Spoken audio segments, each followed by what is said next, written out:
I am so excited for today's episode. We are joined by, and I guess I should have asked this before, but can you help me pronounce your last name? Oh, so it's Lafemina. Lafemina. Okay, that's what I was going to say. This is Cassidy Lafemina. Say hi, Cassidy. Hello, everyone. That's so weird hearing that last name. I'm not used to that yet. That's right, because Cassidy's actually here because she's going to share with us her story. She was just recently married, yes? Correct. How long ago? So it was September 25th. Wow, so really recent. Yeah. Well, congratulations. Thank That's you. cool. And your husband's name is Logan? Yes, Logan. Awesome. So Logan and Cassidy just recently got married. And Logan actually just recently joined the church, yes? Yes. When did that happen? So that was last year, August 31st. Okay. Actually. Yeah. That is so very cool. And Cassidy's going to share with us kind of that journey about helping him find the gospel and come closer to the Savior. So we're excited to have you here. Thanks. Yeah, okay. All right, Cassidy. So tell us just really quickly about yourself. Just a little bit of background. Whoops, sorry, my mic is rocking there. Just a little bit of background about you, and then we're going to play a little game, and then we'll launch into your story. Okay, sounds good. Yeah, so I am a St. Georgian. I was born and raised here. Lived here my whole life. I went to Pine View High School, graduated there in 2017. I'm an avid volleyball player. I really enjoy that sport, still enjoy it. I'm currently going to Utah Tech University, studying exercise science. That's my major, and I took a short break to serve a mission in Cincinnati, Ohio, which is the best mission in the world. Of course. Yes.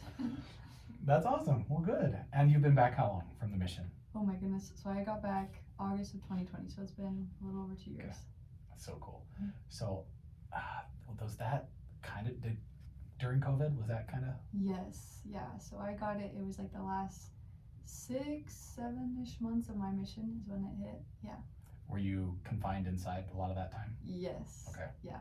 So that was pretty rough, but we survived. So yeah. Was it?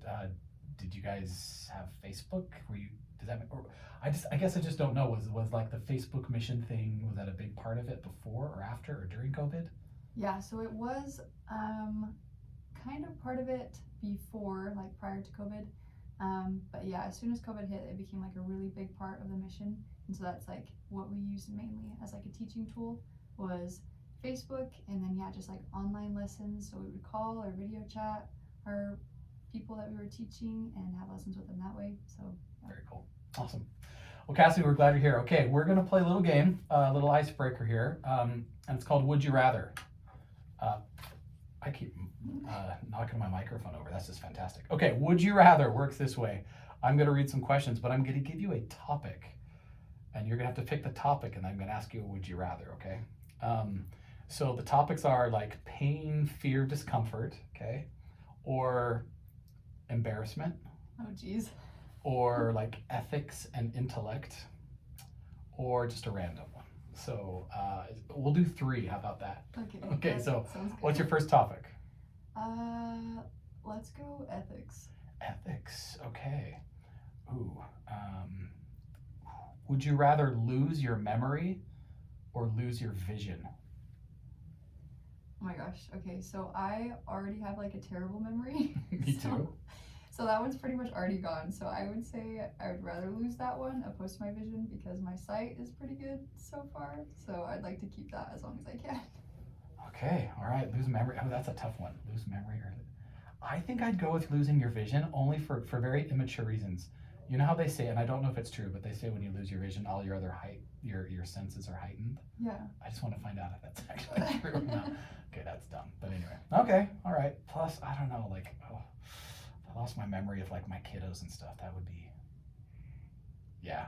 True. Okay. Dang, you're making me rethink this. Okay. Good point. Okay, no, that's fine. No, there's no wrong answers. There's no wrong answers. Okay, let's do another one. Do you want to pick a different topic or do you want to go with that same topic? Let's do pain. Okay, classic here. Would you rather have to forage for food that is guarded by a hornet's nest or by a nest of rattlesnakes? Oof. Oh my gosh. Okay, I feel like, oh my gosh, I would probably go with the snakes, honestly. Okay. Because I feel like hornets will always sting you, like regardless. Yeah, like a rattlesnake, you almost feel like you have a standing or a fighting chance of blocking them or something. Yeah. Okay. So you're not afraid of snakes? I am, terrified. Are you? Absolutely Terrified? Yeah. But you'd still, okay, I got you. Would you say that's your greatest fear, snakes? Phobia? No, honestly, I think spiders is just like one above, but like Common. barely. Yeah. So my kids had never watched Arachnophobia, and we watched it for the first time the other day with him. It was, Ugh. yeah, I think my son developed arachnophobia watching that movie. So. Okay, all right, last one. I guess I didn't answer that one. You know what? I agree with you though. I think there's no way to avoid any of the hornets. You're gonna get it. But okay, one more. Which topic? Let's do. Give me one more. Yeah, topic. pain, fear, discomfort, embarrassment, ethics, intellect, or just a random one. Okay, let's do embarrassment. Okay, let's see here.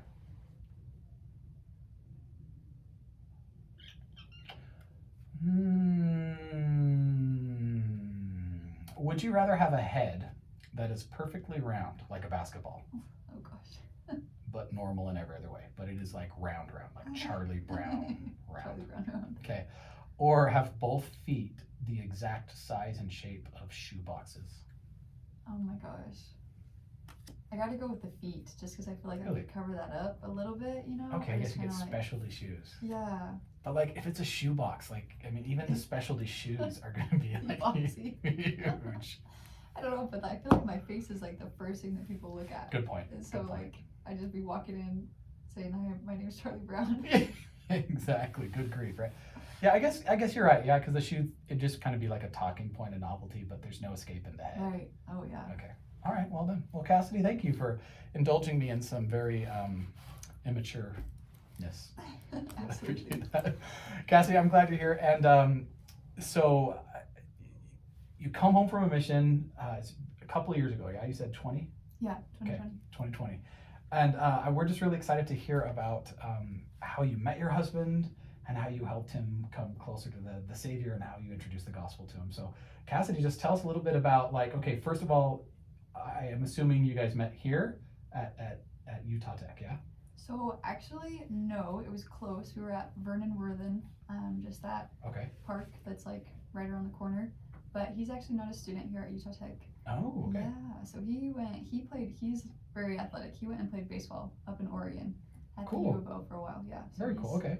He's definitely good at things like that. So Good. sports and anything that involves like being athletic is up Logan's alley. Perfect. Mhm. Cool. So then, what were you guys doing at Vernon Worthen? Playing volleyball, of course. Of course, okay, Yes. right, okay. Right. So I was there with my sister and some friends, and I may or may not have been on a date at that time. Okay, wait, pause. So you're on a date with another guy, Yes. but Logan catches your eye. Absolutely, yeah. Love it. Okay. Yes. So I see Good. him, and obviously he's just really good, and I'm like, oh wow.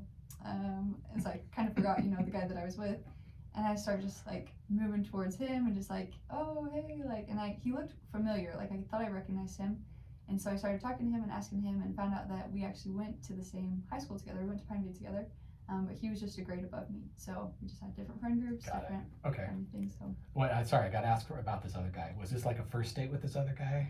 yes, yeah. Okay, it okay, was. all right. It wasn't like no. Okay. So, and he was really like nice about it, because we were there with like a bunch of other people, and so yeah. it wasn't like he was all upset. But Right. It's yeah. not like you guys were exclusive. Okay, thanks. I just had to clarify. No, yeah, Okay. good question. All right, so you meet Logan, realize, we got a connection with Pineview. Okay.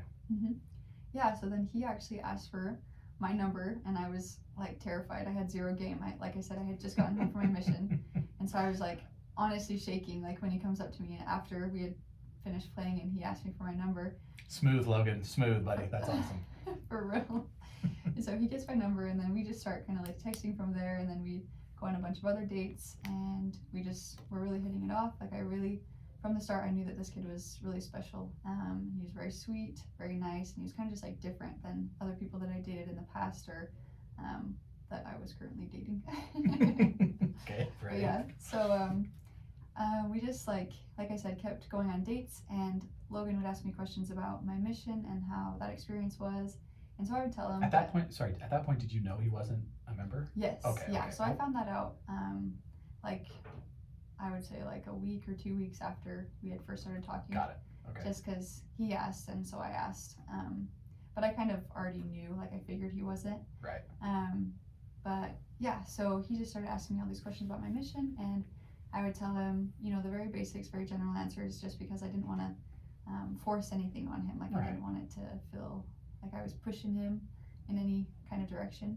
But he did start asking me questions about what I thought about like what God looks like, and if I thought that God has a wife and things like that. All these like kind of like more in-depth questions. Okay. And so I started asking Logan like, hey, do you really want to like learn about the gospel? You know, is this something that you like care to know more about?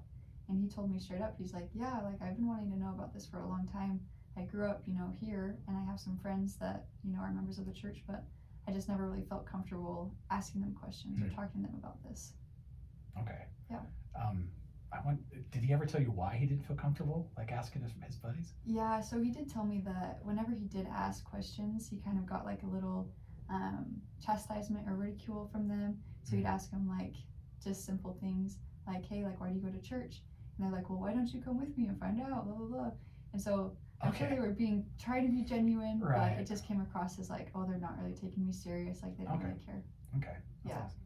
So he starts asking some of these deep questions. You're like, dude, if you want to know, I can teach you. Yeah. Yeah. And I was honestly really excited. Like, the missionary in me that was still, you know, really fresh was like, heck yeah, let's go. Let's go. And so I like had my PMG ready. I had like all the lessons like basically memorized. And so I started just like, you know, from page 1, restoration of the gospel, started teaching him about Joseph Smith. And so like literally you're going through the discussions. Yes, like I'm like teaching him the lessons. That's awesome. So and he was like such a trooper, because I told him, I was like, this is how it goes. Like, there's such and such lessons, and we'll go through. I'll ask you to like do certain things, you know, like leave you a commitment, and you'll have to do it and pray about it, and we'll just kind of like go from there. And so he knew like exactly how it was going to go. He was in. He was like, okay, I got the format. I know what we're going to do. Okay. Yeah, and so I gave him like his own copy of the Book of Mormon, and I was just kind of like, this is yours to keep, like mark it, read it, use it, whatever you want to do, but this is yours, and we're just going to do this together. And I also gave him like kind of a disclaimer, and I told him, I was like, listen, Logan, like I don't want this to affect like anything that has to do with our relationship. Like, this is, you know, something that I've come to know is true and real for me, and so me teaching you doesn't mean that you have to accept it. That's cool. I pretty much just told him, like, if you accept it, or like if you want to like know these things for yourself, then that's on you. Like, don't feel obligated just to like make me happy or please me. And it was really funny because he kind of answered like in a way that was rude but not rude. He pretty much said like, don't flatter yourself, basically. He's like, you're great and everything, but like I would never make a decision like as important as, you know, what religion my faith is. Yeah, religion and God, based on like how cute I think you are, basically. So good for him. Logan, I like this guy. I want to meet him someday. Okay. All right. That's awesome. Yeah. So that disclaimer in mind, you're going through the lessons, and did you ever think right off the bat like, hey, I need to get the missionaries involved, or at what point did that become something? Yeah. So that was in the back of my mind from the very start. But also being like, you know, a missionary, you kind of get like, what's the word, aggressive about like the people that you're teaching, and you don't want to let them go. Possessive, Possessive. Yeah. So I was pretty possessive of Logan, and I was like, dang, like I know that, you know, I'm obviously not called to teach in this area. I need to get some missionaries involved in order for him to like keep progressing the way that he might want to. Right. So I had pretty much done everything that I could do as far as like teaching him like the lessons, and, you know, getting him to like pray about and read and all those things. And so at this point I was kind of like, you know what, like the missionaries, like the actual missionaries really need to get involved. And so that's when I reached out to the elders that were serving in my YSA ward at the time, and I just kind of told them the situation and told them what was going on. And so yeah, then we started meeting with them, and they just kind of went through everything that we'd gone through, and he was still, you know, on board, like still accepted everything. He did kind of hate the lessons at first, just because he felt like they were pretty rigid and pretty forced. But I don't know, it's hard. Kind of felt like a sales pitch, maybe. Yeah. Yes, exactly. Okay. Yeah, so he kind of was anti like missionaries for a second, but I was like, listen, Logan, like they're just trying their best, and you know, like it's hard for them because they don't know you like I know you, and so they're really just like here to teach the gospel. So don't worry about anything else, just focus on like what they're teaching you. So that helped a lot. That's cool. How long did he take the discussions? Oh my word. So I want to say it was for about like 6-ish months. Okay. So it was like not very long in the grand scheme of things. Oh yeah. But yeah. I've often thought about that. You know, sometimes like I have a daughter on a mission right now, and sometimes as missionaries you think, you want it to be like perfect. You want to be like, hey, 6 meetings later and we're going to get baptized, right? But it's like, Right, that's a yeah. big decision to make. So 6 months, you're right, isn't that long? I know we had spoke earlier, Cassidy, about like the point, and again, I know Logan's not here and I don't want to put words in his mouth, but like at what point do you think he was like, okay, I got to figure this out for myself? Yeah, that's a really good question. And honestly, I could not tell you because the moment that Logan decided that he was going to get baptized was kind of like a surprise to me. Like, I didn't know if he was going to say yes, because a lot of the lessons that we had with the elders, they would ask Logan if he was like ready to be baptized, or they would try to extend a date, and he would say like, no, I'm not ready. I Right. feel like I don't know enough, which, is fine. It's fine for them to extend, it's just an invitation.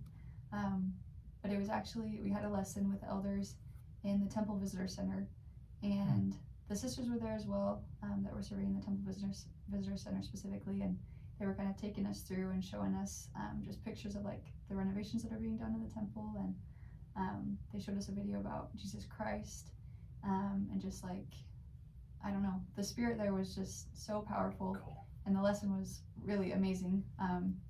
And that's coming from me because I was critiquing all their lessons. Right. But Okay. no, it was a really, really well prepared lesson, just really specific for Logan and what he needed. And so at the end of that lesson, they kind of asked him, they were like, Logan, you've learned all the lessons, you've been reading the Book of Mormon, you feel like the Book of Mormon is true, you've prayed about it, but baptism really is your next step. Like, do you feel like you're ready to accept a baptismal date and start preparing for that date? And he was like, yeah, like, I think I am. And I was like shocked. I was like, what? What? Oh my gosh. I was like, why didn't you tell me this? Like, I was honestly kind of offended. I was Wait like, a minute. second. Yeah. But so that was like, I don't know. And there were like little things before I was like, okay, like, I know he's ready. He's just obviously nervous. Like what? What types of things for you did you see that you're like, I think he's ready. He's just, yeah. So it honestly would just be like the things that he would tell me, just like when I would start teaching him like more like in-depth things, like not super far in depth, Sure. but I would just like remind him about like different principles about like the plan of salvation, and he'd be like, oh my gosh, like I forgot about that, like that's so huge. And I know it would kind of frustrate him because he felt like he had to know everything in order Right. to be baptized. He was like, I just want to understand like, everything that I'm getting into, which, is a good thing, but at the same time not a good thing, because like I don't know everything. Like, No, yeah, you're never gonna know it all. yeah, Right. exactly. Yeah. So that was kind of when I knew that. So you just saw pieces clicking, and it's like, Yeah. it's making sense. Like you're able to answer his questions. Like, remember what you already know about the plan and what we've. Okay. Exactly. And it did come back to like just, reminding him like what he already did know, and that helped a lot with his progression and stuff. That's way cool. That's so cool. So 6 months in, he's ready to get baptized. What day was he baptized? Did you say? I think I said August 31st, August. but I'm pretty sure it was actually July 31st. So. Oh, okay. So it was last summer. Yeah, exactly. That's so cool. What a special time. Had you guys at that point? I guess this is personal, I guess, but like, at what point did you guys decide? Okay, I want to be married to you. Like I love you. Oh my gosh, yeah, good question. And honestly, like I can't even remember those things because, like, from day one, like I told you, like I knew that Logan was different. I knew he was special, and it's funny because honestly, like on that drive home, like when I was going back home with my sister, I was just driving home, and I was telling her. Sorry. After, is this the drive home from the baptism? Or? That drive home from when I first met Logan. At okay. So way long. Okay, it's a way long time ago. But I was driving home, and I remember like turning to my sister, and I was like, I think I'm in love. And she was like, what? She was like, with who? And I was like, that Logan kid, He's like, the guy I just met on my first date with this other guy? Yeah. Exactly. Anyways, so, I don't know. I was kind of joking, awesome. but kind of not. But, yeah. You just recognize, hey, this is the type of guy that I'd really like to be with. Yeah, exactly. And so then the more I got to know him, and the more I realized, like, how genuine that he was, especially in, like, his desire to, like, learn about God and the gospel and, develop a relationship with him and all of that. I was just like, wow, like, this is who I want to be with. That's awesome. And so, yeah, it was pretty early on, honestly. Like, I would say, like, around the time when he got baptized and, like, shortly after is when we really started talking about, like, we should get married and, like, we should make this a thing. So. That's so cool. Well, thank you for sharing that. Okay, I've got some questions for you then. what advice do you have for people who want to share the gospel? I mean, I heard several things in your story with Logan that I think is effective missionary work, but like when we talk about creating a space for people to feel safe to ask questions and creating a space where people can feel like they actually belong, no matter their background, no matter where they're coming from, what advice would you have through this whole experience with Logan? What would you tell people who who might be listening to our podcast?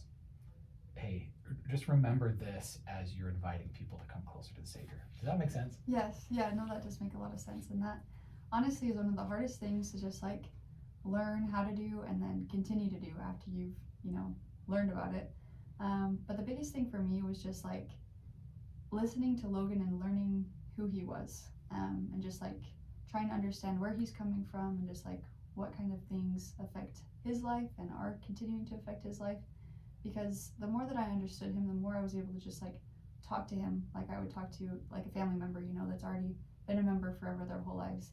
And the things that, are gospel related will really start to just like kind of flow out of you, opposed to you thinking like, okay, like they're this and this and this, and like this gospel principle can help them, or this gospel principle, like it's not really about that. It's more just like you just genuinely listening to them and being like, oh no way, like there's a time in my life where like I was going through a struggle and I just prayed and I received a lot of help and comfort that way. And so it just, like I said, like will start to flow naturally. I love that, because I think sometimes we focus on the answer before the question, right? Mm-hmm. And it's like, here's the answer. Don't you love that? Yes, like, yes, so awesome. But to have the questions come first and being, that's one of the things I wrote down, just like you were genuine with him. And so he felt like, okay, well, here's a genuine question I have. And then it was, how did Elder Uchtdorf put it? Normal and natural, right? To say, okay, well, here's what we have. Here's an answer I have. That's awesome. Anything else you'd share? The other thing that I was, pretty nervous about at first was just like being up front, like if you really believe in these things and you know that they're true and like that they could help this individual, like just don't hold back, because that was something that, I definitely did at the beginning. And luckily Logan was like kind enough to like stick around and find out more. But, some people like they won't stick around and they won't, be there to like hear your whole story if you don't tell them like straight away. And so just be willing to share what you have and like the good that you have, and don't hold back just because you think that it might be too much or they might get scared off or whatever. Like just let it flow out of you. Obviously don't shove it down their throat, but if you know that you've got something good that you can offer, like just offer. Again, that normal and natural. I'm thinking about some experiences I've had recently with some people who aren't members of our faith, but who I am learning so much about being missionaries from them. They're good Christian folks, and they're just like, they are always constantly talking about how Christ is a part of their life, and not in a pushy way. It's just like that's naturally who they are. It makes me want to open up that part of myself too. So I love that. Yeah, just Romans 1:16, right? Don't be ashamed of the gospel of Jesus Christ. It's the power of God, salvation, right? We've got something good, and so I love that. Yeah. Cassidy, anything else you'd add? I know that's kind of a loaded question. I don't know. What do you want me to say? I've enjoyed our time together. Thank you. I know this is our first time really meeting, but I really appreciate the faith and the natural and normal way you're helping people come and find belonging to Christ. Yeah, absolutely. No, thank you so much. This was a great experience. Well, thank you. Thanks. And I really would love to meet your husband sometime. No, yeah, he seems like a cool guy. That's awesome. Well, thank you so much, guys, for listening, and we'll see you next week.